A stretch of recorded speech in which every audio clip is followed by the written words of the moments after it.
Welcome to This Old Town Collector's Edition with Alan Oren. We will be journeying through some of the more memorable This Old Towns, and this particular journey should be an entertaining one. Not just because the segments might intrigue you, but because they'll focus on artists and entertainers. Our marquee will light up the likes of Charlie Chaplin, Groucho Marx, Leslie Howard, and F. Scott Fitzgerald. Let's begin with no less an international name, but one especially linked with America, and especially linked with Long Island. Walt Whitman's history is part of Huntington's, and both of those histories show a streak of independence. Drive through downtown Huntington, especially its main street, and you feel its verve and vitality. Its history was precisely the same, worth stopping for in this old town. After all, 2 years before the Declaration of Independence, Huntington declared its own fiscal independence. No British taxes. Every free man's property is absolutely his own. When independence was declared, the town burned an effigy of King George in the village green and unfurled a new Liberty flag, which became the island's fighting flag. The British took the town and trampled its gravestones, even using them to build bread ovens. The tops of the breads were etched with epitaphs. Then Nathan Hale, snaking along this road, was captured by the British and charged at this former inn with spying. At 19, tall and handsome, he was hanged. He was in Huntington 24 hours, but his markers have stood for generations. Despite the hat, this is a town that takes history seriously. I think so. We now have 84 historic markers around the village, around the town, the whole town. And people seem to like them, and I like to put them up.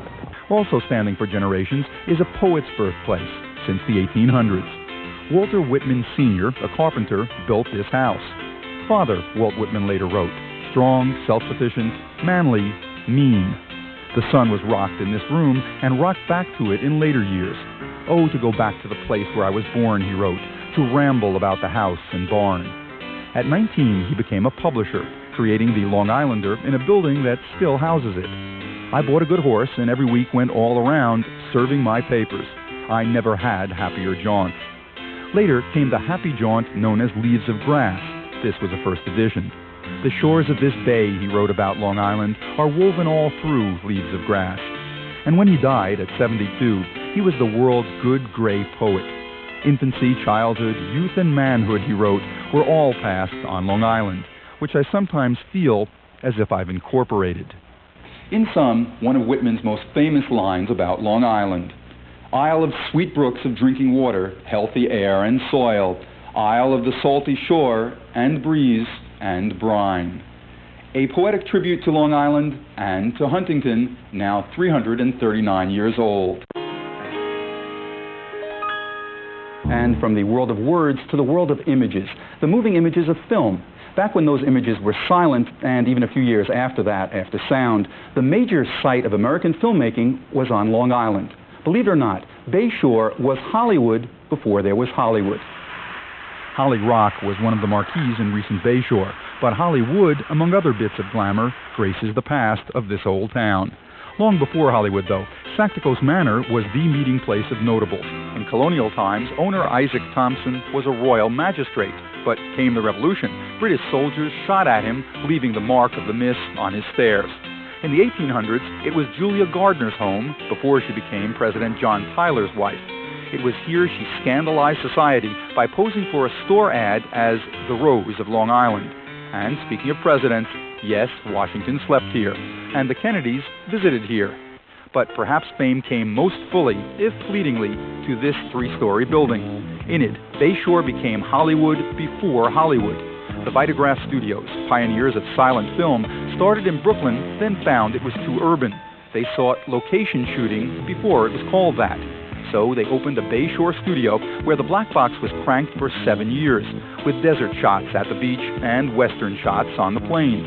They made The Goddess, a blockbuster starring Brightwater's Anita Stewart. They made The Perils of Pauline serials. In fact, legend has it that the famous railroad rescues took place 2 blocks down, an easy tote for the camera crew. Downtown would host names like Chaplin, West, Talmadge, and Arbuckle, who shot many of his comedies here, with the Cortlandt House on 4th and Main serving as favorite play spot. Townsfolk who made $10 as extras could see themselves at the Carlton Opera House. And later, it was 3 shows a day at the Bayshore, though silent films were often preferred to talkies. As I recall, by not having audio on the movies, the audience supplied a lot of the sound. You could talk back and forth, yell at each other, and more of a party than just going to the movies. So they sure should be used to the rich and famous, from the rich and famous of the world at Sacticos Manor to the rich and famous of Hollywood here at the Vitagraph Studios. And the light that went with camera and action wasn't the only artistic light here. The sunlight, especially by the shores, was ideal for painting. So ideal, a new school grew here, one with the unlikely name of Ashcan. We uncover that story in Belfort. One thing that overwhelms you in a ride through Belfort is the sweeping expanses of white picket fence. You'd think this tidy town kept to itself through the decades. But actually, there were moments of national note in this old town. Origins first, though. The seagoing Bell brothers founded Belfort as their port. At the time, there was an inlet through Fire Island, but then 2 large ships sank in the inlet and the sand slowly covered them. So now it's mostly sailboats that stop at Belfort. Also stopping there, lured by Belfort decoys, are a phenomenal variety of ducks and birds. Belfort craftsmen grew famous for their decoys. The shorebirds were especially unusual, and the hunters grew famous for their creation of the scooter, a boat that sailed out in the day and skidded back on special runners in the frozen night. All in the era before conservation, in the era when one man could shoot 600 ducks a day. But another kind of art also took hold in Belfort, and its headquarters was this charming home still on the spot where the Ashcan School of Painters caught world attention. 7 artists, led by William Glockens, tried to paint with detailed realism down to each pier pole, or ashcan, as their name implies. They were drawn to Belfort for its subtle beauty and its subtle light. Oliver Robinson was also an artist with hammer and saw. One day, the Belfort carpenter dragged a plank of wood across the table and found it rolled smoothly. He looked beneath and saw some old BBs, and like a shot, he had an invention. He bore the ball bearing, and soon the world knew of his patent. But Robinson was a one-shot compared to Elmer Sperry. Working in Belfort at the turn of this century, he invented as many marvels as Thomas Edison: an electric car, a submarine detector, a smoother trolley. But he was most noted for the Sperry gyroscope, a navigational necessity, and that led to his invention of the automatic pilot in this earliest model. So from the sciences to the arts, Belfort has kept busy for its 164 years.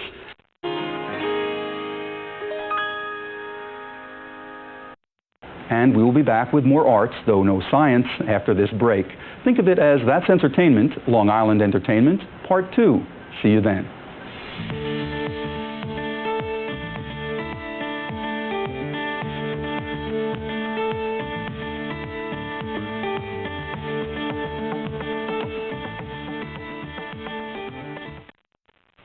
For more Long Island history, here are some sites you can visit. The African American Museum focuses on the black experience and contribution. The Cradle of Aviation Museum features aircraft from the start of flight to the space age. Garvey's Point Museum is devoted to Long Island geology and prehistory. The Long Island Maritime Museum sails through sea history. Joseph Lloyd Manor is restored to its pre-revolutionary high style. The museums at Stony Brook feature a famed carriage and art collection. Old Bethpage Village has a score of historic buildings moved to that site. Old Westbury Gardens mixes Georgian architecture and English gardens. The Sag Harbor Whaling Museum returns to the tall ship days. Sagamore Hill was the summer White House of Theodore Roosevelt. The Vanderbilt Museum and Planetarium features the collections of William K. Vanderbilt. The William Floyd Estate is the birthplace of a signer of the Declaration of Independence. And the Walt Whitman House is the 19th century home of the Good Gray poet. We've been looking at the arts and entertainment in Long Island history, but so far we've looked at towns that specialized in one form of art. There is a town, though, that hosted many. It was home to great writers, great actors, even great comics. It was Great Neck, with a great history. People, strong, social, passionate people, have long been at the heart of Great Neck. From its founding days to its flapper days, big names have made a big difference in this old town. At the very start, shrouded in legend, the area was called Mad Nan's Neck, after Mad Nan. Most believe Mad Nan was Mad Ann Hutchinson, whose fierce religious beliefs and temper brought her to trial in Massachusetts and caused her to flee first to Kings Point, Mad Nan's Neck, and then to Westchester, where she was massacred by the Indians, who also killed 5 of her 6 children. Centuries later, another strong woman, Louise Eldridge, helped make Great Neck greater. With no official position of power, she created the Showcase Stepping Stone Park and the village of Saddle Rock, consisting mainly of her family and acquaintances. She rescued the old grist mill and started a library with $1 dues, which is still among a few in the county that's private. But it was during the Jazz Age, when Scott Fitzgerald and his wife Zelda lived there, that Great Neck really jumped. The author of lively short stories and novels like Tender as the Night and The Great Gatsby, Fitzgerald wrote of how he lived in Great Neck for $36,000 a year, while only earning $27,000. He did that living in a rented house on Gateway Drive, since completely renovated, including the garage where Fitzgerald did most of his writing. He often wrote about the affluent North Shore, about the fictional West Eggers and their gaze across the bay at the East Eggers. But the Fitzgeralds were known as much for partying as for writing. Their favorite party partner was writer Ring Lardner, whose home still overlooks the bay on East Shore Drive. Groucho Marx's home still stands on Lincoln, and that of fellow comic Ed Wynn still graces Arley. There was W.C. Fields, who outraged neighbors by playing golf on the front lawn. Leslie Howard, who would perform at the Great Neck Playhouse, trying out for Broadway. Eddie Cantor, who never moved into his house because the market crashed. And Oscar Hammerstein, whose house was later bought by another celebrity, Alan King. So Great Neck has long been filled with personalities. In fact, Fitzgerald wrote in The Great Gatsby, "There was music from my neighbor's house. In his blue gardens, men and girls came and went like moths among the whisperings and the champagne and the stars." And before we close our book on the arts, one last town. In a way, it's like our first. Like Huntington, it made its mark in the arts through one person. Like Whitman, this person was world famous in her time. But unlike Whitman, she hid from her fame. She hid in Ronkonkoma. Ronkonkoma is a quiet town, hardly the stuff that legends are made of. And yet, legends are exactly the stuff that has run through this old town. Nearby are legends of Lake Ronkonkoma, named after an Indian princess. Intermarriage was an issue even then, and when her love for a white settler was condemned, Ronkonkoma went to the center of the lake and drowned herself. A thornier legend may have come from that sorrow. The lake, it is said, takes young men out of revenge, and townsfolk point to yearly drownings. Finally, the lake meets the shore in a legendary way, rising sharply every 7 years, or so it's said. Then there was the legendary and reclusive Queen of Stage, Maude Adams. The Broadway star early in the century, the one for whom Peter Pan was written, she hid from people on days off in a Manhattan convent. Her summer home was in Ronkonkoma, and she invited the sisters who shielded her there to build a retreat, the Cenacle. Sister Rose Duggan, 70 years with the order, remembers Adams as quiet, except when she wanted her door name changed. She said that Mary Magdalene was a bad lady in the gospel, and so she wanted somebody that she could admire, like Joan of Arc. Because she played Joan of Arc, we changed it to that, and she was happy. Adams continues to rest quietly in the Cenacle Cemetery, hidden, as so often, from public view. Nearby is what remains of a legend in automotive history, the Vanderbilt Motor Parkway, which ended, climax, in Ronkonkoma. Built in 1911 by auto enthusiast William Vanderbilt II, it was intended for the rich when it opened, but soon the $3 million road was used by all classes, which drove its 45 miles from Queens to Ronkonkoma. Those who built it built history. The first express roadway, first non-skid road, oiled to keep down the dust, first overpasses, first toll booths, first road police. And so the cops would have something to do later, the first speed racing, the famous Vanderbilt Cup race. Like the Motor Parkway, the history of Ronkonkoma has been a long and winding road. For 300 years, it has wound past the legends of the lake, the legends of stage, and the legends of the roadway itself. The retreat and the gravesite, both very serene and spiritual, are still there to visit. And we will be visited by an expert in today's two fields, history and entertainment, when we return. Stay with us. Here are places to look for more information on Long Island history. Not all of these books, videos, and periodicals are in current distribution, but all are available at local libraries.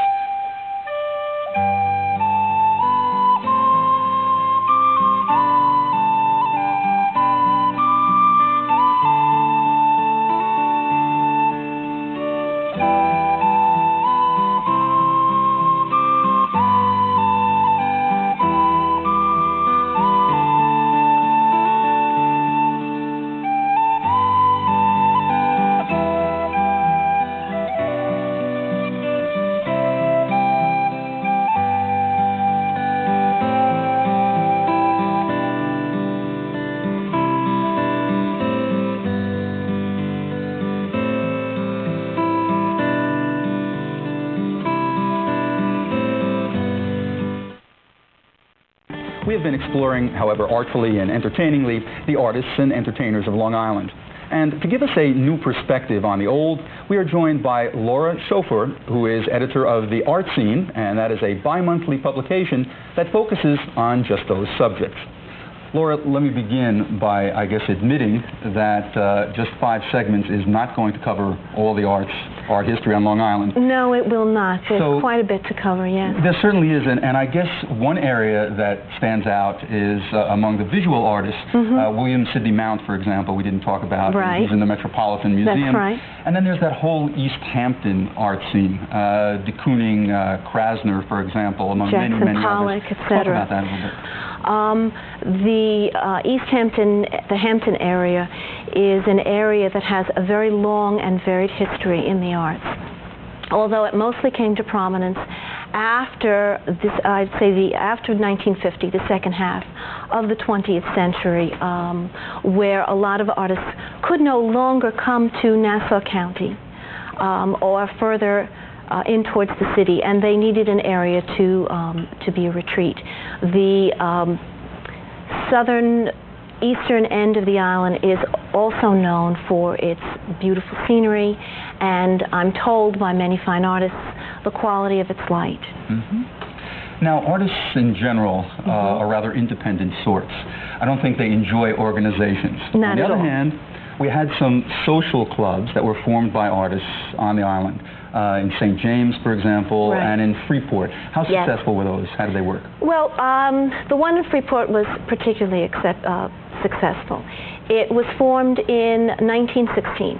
It all began because a group of vaudevillians who would have summer homes and residencies in Freeport and in Long Beach and in Baldwin wanted a place where they could get together to try out new skits and to be with people like themselves. The club was also formed because they wanted a place where they could go with their families. That club was built in 1916, and it was in Freeport until 1939 when it burned down to the ground.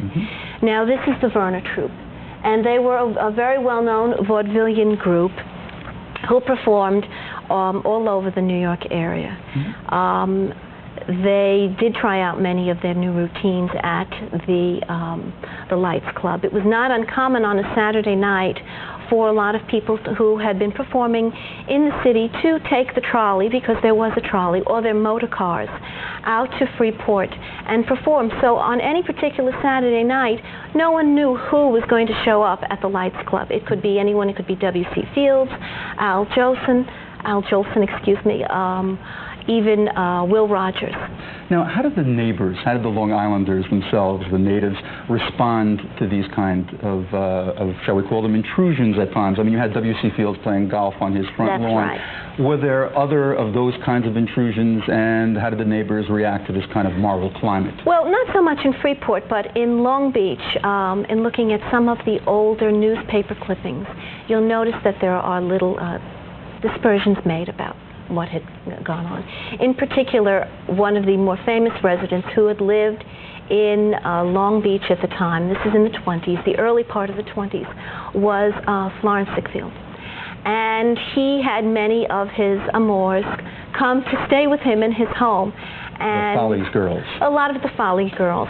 Billy Burke, I'm trying to remember who else might have been there. Anna Held, a few of the others. And the residents did make some very caustic remarks about the way that they were dressed, their scanty bathing suits at the time, which of course in our opinion would not be scanty at all, but it was at the time. In fact, I noticed when I was in Town Hall in Long Beach that there was actually a very large mural there showing the beach and a big sign saying no one-piece bathing suits here. That's right, because it was not considered really appropriate at the time, because this was really a small fishing community. Now, what about the other way around? What about how the artists viewed the neighbors?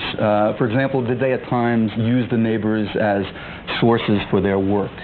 Well, we of course are talking about F. Scott Fitzgerald in Great Neck, and he is a classic example of what we think of as, you know, the American artist, because he was, first of all, he was a very heavy drinker. And he's known for his drinking and for his antics. It was not uncommon for him to take his car and to drive it into a pond in one of his drunken stupors. When he first went to look for a home, out in Great Neck. It was John Dos Passos that had recommended that he go out to Great Neck and look there. And he spent some time with Dos Passos looking for a house. They called upon Ring Lardner, who was dead drunk and couldn't go with them. And the real estate agent was absolutely in an uproar over the fact that this couple wanted to rent a house in Great Neck because he was just so rude and nasty. They did finally rent a house in Great Neck, a smaller home in comparison to the other residents, but there were a lot of things that went on while they were in that house. Let me just briefly ask you to talk about current Long Island arts and the legacy of history. Did that legacy in any way show itself later on? Does it show itself now? As I say briefly.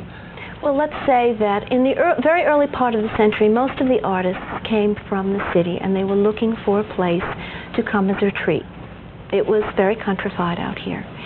But with the explosion of the suburbs after World War II, it became very, very different. A lot of the people who came here were from the city. They were solidly middle class, mostly white.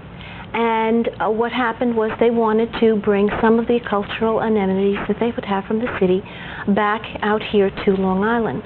So what you found is that many of the towns and the cities and the incorporated villages started to have their own community groups, community orchestras, dance companies, theater groups. Later on, as more businesses came out here, these groups grew and grew until you have a few professional groups. Well, more than a few. You have quite a few professional groups, and you have your own performing arts centers, some very good museums, etc. Laura, thank you very much. Thank you. It's been a pleasure. Laura Chauffeur, and we thank her, as I was saying, for bringing us up to date.